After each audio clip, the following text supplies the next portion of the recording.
Been a pretty windy day out there, but we've got some nice sunsets out there on the sky cams this evening. It's been a little bit longer since sunset here in the Tri-Cities area, but looking out to the west and North Platte, a lot of nice pretty colors out there to our west. Now Lincoln, we've had some flurries moving through the area, and it looks like there's a nice thin blanket of some snow on some of the rooftops out there as well, and a little bit of snow, maybe some flurries in the sky, causing a little bit of visibility issues. But temperatures around the area are much cooler than the past couple of days. Remember, Wednesday we hit 64 degrees in Grand Island.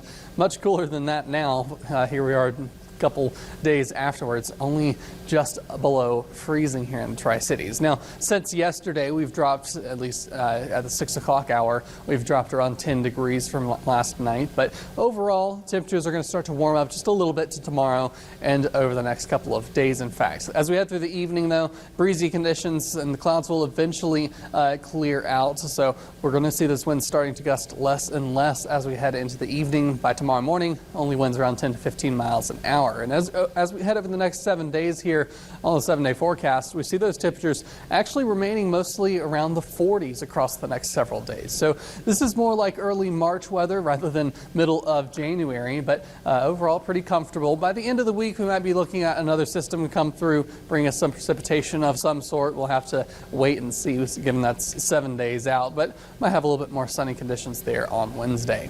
Winds right now are mostly out of the northwest, still across the area, as we've had a low pressure off in Iowa, Missouri, Illinois, out to our far east there. That's been the culprit for all of these very high wind gusts, which we still have gusts near 40 miles per hour in the Hastings area right now, 43 over there in Broken Bow, Lincoln right now at 30. But all those high winds have helped fan some of the fires that we've had across the area. We've had several. Benkelman did have to evacuate earlier this morning. There's one on the Colorado border, one here just yesterday between Perkins and Chase County, and then also we've had a few just a little bit farther east from there in Red Willow County, around the Lebanon area last night. I saw that one on satellite. This one was just north of the Moorwood area, south of Brady. Also another one off towards the border between Lincoln and Custer counties. And then we also heard some scanner traffic around St. Libory of a brief fire up there, and then of course the one near Guide Rock and near Nelson earlier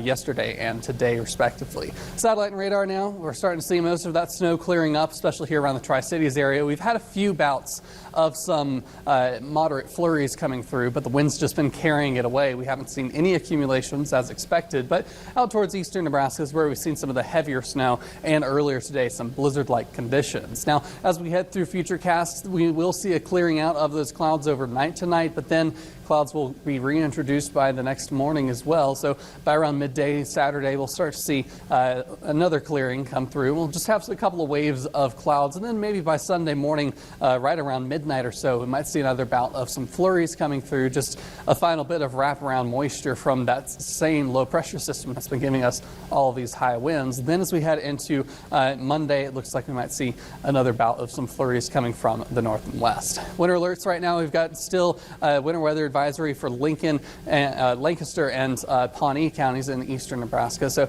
most of those are set to expire by 7 o'clock tonight, so everything is wrapping up with this system. Overnight tonight, we're dropping down into the 20s, so it will be on the colder side by tomorrow morning, but overall, things are going to warm up by the afternoon. We're looking at highs around the 40s here in the Tri-Cities. Sarah?